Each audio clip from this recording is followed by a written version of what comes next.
Welcome to the American Dream Builder and Investor podcast, where our vision is to inspire busy professionals, especially first and second generation immigrants and Americans, to explore the state of the American dream in 2022 and beyond. That is the trinity of freedom: time, geography, and financial freedom. Hey, welcome to the American Dream Builder and Investor podcast, episode number 2. Where we're talking about Freedom Principle 2, taking the first step. In the last episode, I shared with you the 3 limiting beliefs I had to address in my personal freedom journey and many other successful investors I came across. Now, the second principle is all about helping you taking that first step, because we all know that based on our experiences, such as immigrating to the US, taking on that first job, or doing something that's incredibly scary but amazing, the first step is always the hardest. Now, before you make any major resource-intensive decisions, I really recommend you to get educated on this area first. Even though technology has advanced a lot in the last few thousand years, and knowledge in general can come from 3 areas. Now, the first 2 probably comes very natural to you. The first approach, as you may know, is one of the most rudimentary way, trial and error. I believe this is how a lot of the early human inventions like fire tools were made. And this approach can give you the most innate experience and hopefully fine-tuning the processes so that they're custom made to work best for you. You also likely experience the highest amount of risks with this learning approach as well, especially when it comes to real estate investing that's a lot in liquid and also higher capital involvement compared to other investments as well. This is a bit of an extreme example, but imagine a doctor operating on someone by trial and error. Would you want to be the patient? I wouldn't. Now, with a more realistic example would be my first duplex purchase. I didn't complete a financial audit of the last trailing 12 months because I didn't know that was necessary. And then I learned that the tenants were paying late essentially throughout the whole year. And I didn't learn that until after I closed on the property. And I didn't know I needed to complete a lease audit either. And I learned that there was supposed to be a 10-pound cat, but then it was actually a big dog that they had in the house. Well, this is a necessary part of the learning by trial and error. This learning method can potentially have the highest risk to reward ratio, and a lot of times can be a lot slower as well. Now, the magic comes when we combine all 3 approaches. Now let's learn about the second approach. The second approach is likely one of the most sought after approaches by people like me because we love consuming knowledges. High performing professionals will love to study and dissect and learn and consume. And perhaps one of the reasons is because a lot of times we're told not to take risks. We love learning things on paper because risks are a lot lower or none when you're just consuming information without having to take actions. Because of that, we spend hours reading and listening and seeing what it's like to pursue freedom instead of actually taking actions on it and living in freedom. Well, I'm also a big fan of this approach. I love listening to podcasts while I'm driving. This really put people in the binge content mode. And it is a scary place to be. I say that because I was a content binger. Just like how I binge Netflix movies, I never do anything because of what I watched. And because of this lack of actions, I never really understood the essence of what I was learning or listening to. It kind of just goes through my left ear and leaves through my right ear. Another example of this is how I was in middle school in China but studying college level calculus. I never needed to use those complicated math. And I can't even remember any of those math principles if you ask me how. The same thing applies to the college calculus I learned in the US as well. I don't remember either much of it. However, because of the way information was organized, I was able to really organize the information I was reading on books and websites, listening on podcasts, or information I gained on YouTube as well. And I was able to sort of systematically organize them into an A to Z book in my brain database. Now, all those 2 are really crucial, those 2 approaches I mentioned. The last approach I will share to me is an activator, an accelerator in learning the knowledge. And most importantly, getting things done and taking that first step. And that is through the people, and most importantly, the right network of people. Have you ever heard this phrase, your network is your net worth?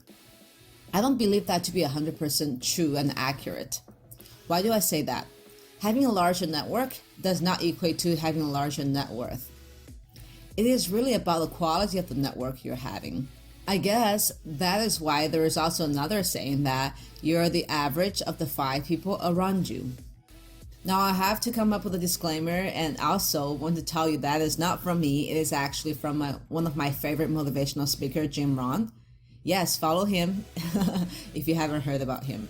Back to this, if you want to achieve freedom, there's no better ways to surround yourself with people who are on similar missions or have already achieved this mission. When you have the right relationship with those folks, they can help you activate and accelerate your freedom journey. That is what happened for me. I never purchased a piece of real estate until I was 26 years old. I did it because friends around me were doing it, and I knew if they can do it, I could do by learning from them and asking them questions on how they did it. I never knew the possibility of investing in apartment complexes, even though I had every desire to do so, until I had people in my network who successfully grew their wealth and did it. I figured I can do it too because I can learn from them, asking them questions, and be lifted by them in my journey. I never thought it was possible for me to raise $1 million, but my network of successful investors and their mindset made me feel that attracting millions is just part of my daily habit. Now, getting your knowledge from other people can include also potentially your service providers and coaches. For example, I could be spending time learning the latest on tax laws, or I can hire a great CPA to advise me on my tax strategies and help me pay little taxes. Same thing can happen for estate attorneys and other service providers. That way I can focus on my mental energy on just the needed knowledge from those folks to get to my freedom goals. It could also be a health coach, an accountability coach, and more. Now with this approach compared to the other two, it can be a bit safer. The reason is you're learning from their mistakes and their trial and error. So hopefully you don't have to pay money and time for those mistakes that's already been made. You can learn from it and accelerate your freedom journey much faster. It also has a higher return on investment because of that. Not just monetary values, but most importantly time, like I mentioned in the previous episode. Something I truly value and I believe you should too. Learning from others who have gone down the path you want to go down typically can avoid causing mistakes and cut down the learning curve like we talked about. But most importantly, it can provide you a support network and you can make some awesome friends and amazing memories when you have those people around you. They can keep you up when you're down and keep you accountable when you want to just say, I don't want to do it anymore. Now, this network can be found online, in local meetups, in paid masterminds, in investing partnerships as well when you're investing, and many other places. The important thing is to create that community, create that network.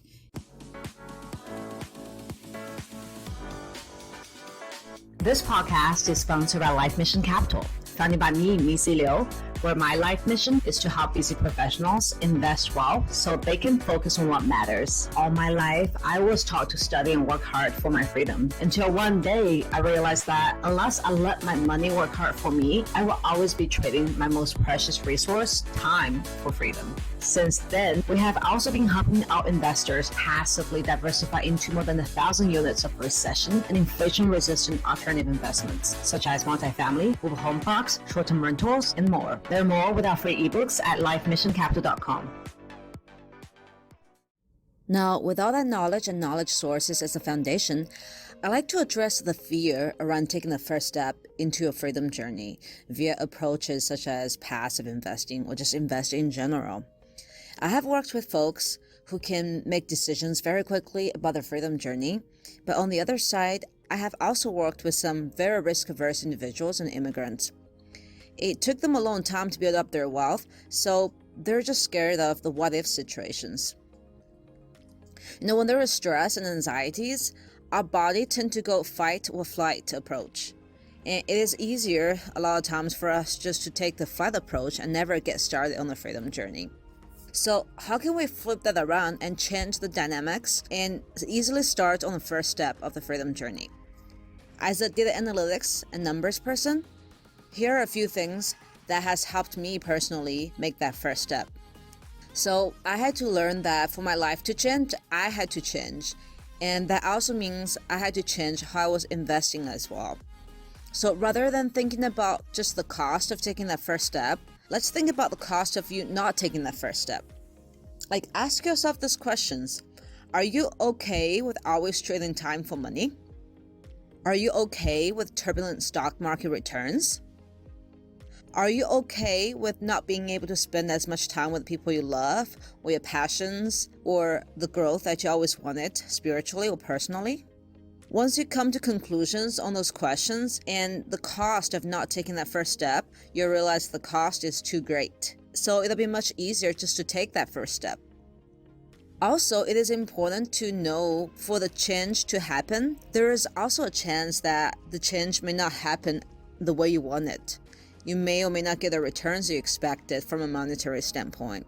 Then the question you need to ask yourself is that, will I be able to accept the consequences of this investment not going well? Or if the worst case scenario happens? I mean, what is the worst case scenario? In real estate investing, depending on whether you invest passively or actively, the risks are very different. With active investors, for example, if you were to purchase your own properties, manage your own properties, and managing the tenants and toilets, sending your names on a loan, the worst case can mean you having to hurt your credit, having foreclosures, being sued, go to bankruptcies, having to incur a lot of bad debt. All those just examples, not an extensive list. As a passive investor, which means that you get to own a piece of the property, but you don't have to sign your names on a loan or manage tenants and toilets, in which the whole passive investing is something I'm truly passionate about and enjoy doing, and really love helping others to do and get into as well. My worst case scenario is losing the amount of capital I put up. And that's why passive investors are also called limited partners, because their risks are limited. And don't get me wrong, no one wants to lose their money. And I thankfully haven't lost any of my own or other people's money in my real estate investing journey. But it's just a worst case scenario you want to plan for, right? Another worst case scenario isn't necessarily monetary, but you also need to consider is your personal situation. So I'll tell you a little bit about a story of my friend to tell you what that means. I have a friend, his grandfather, who had hundreds of $1 million in their business, was also an investor. And they were investing in the commodity trading markets. I think this is like in the early 21st centuries. Because of just one commodity trading decision, it basically made the family bankrupt. And as a side effect, his parents divorced as well due to the stress and dynamics involved, even though none of them really cared about money. Hey, I'm telling you this not to scare you, but to prepare you. Obviously, it wasn't his grandfather's first rodeo investment, so it doesn't really apply to you right now. But it's important for you to have this type of foundational conversations in the family in the areas of financial planning before things get too out of hand, whether you're making a lot of money or losing a lot of money. And yes, he was a full-time active investor too, which do have bigger risks. But no matter whether it's a big or small risk or profit or losses, this is something you want to ground yourself on. Especially if you're married or have a significant other or important friends and family members. Remember, for most of us, people love you when you didn't have anything. So I would assume they'll continue loving you even if you lose everything. And the important ones will stay around even if you don't have anything, in my personal opinion. But do take this time to really evolve your spouse or your life partner in your first step. Remind them that you'll have at least each other no matter what happens. I know it sounds a little sensitive conversation here, but it's important, right? Like, we don't want to lose the people that we care about just because we didn't align with them from the beginning about some of those important financial decisions and financial directions and freedom directions. So once you're aligned and once you're okay with the worst case scenario, whether because of your net worth and liquidity and your ability to generate income, and then you feel a lot better about proceeding because your downside is a lot more protected in that scenario. The last thing is actually obviously evaluating the opportunity you're going to invest in. Make sure it fits your overall investment criteria and is truly risk adjusted to the risks you're okay with taking, right? Like, all investments can have great returns, but it's about the risks you have to take to get to those returns. So anyways, enough babbling for today. I wanted to tell you that today we learned about a few things. First are the 3 places where you can get knowledge and how you can mix those 3 different knowledge sources to maximize and expedite your learning. And then we talked about how to ultimately take that first step using the knowledge you learned and via investing, whether it's the passive investing or active investing, but it's up to you. But at least you get to take the first step into a freedom journey.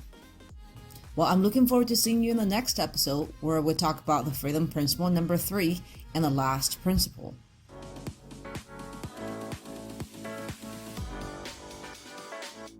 Thank you again so much for tuning into the American Dream Builder and Investor podcast with me, Micy Liu. We hope you enjoy the tips and tricks that others have used to build their American dream and their trinity of freedom. We would love for you to subscribe and leave a rating and a review. You can also find all the podcast episodes and details on lifemissioncapital.com. Until then, let your life mission go wild.